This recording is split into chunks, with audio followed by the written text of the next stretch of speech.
निसप्रियम् करधृतपरशुं कङ्कणपाणिं कपलितपद्मरुचिम् सुरपतिवन्द्यं सुन्दरनृत्तं सुरचितमणिमकुटम् प्रणमतदेवं प्रकटितताळं षड्गिरिताळमिदं तत्तत् षड्गिरिताळमिदं तत्तत् षड्गिरिताळमिदम् लम्बोदरवरकुञ्जासुरकृतकुङ्कुमवर्णधरम्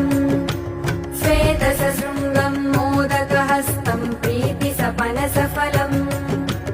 नयनत्रयवर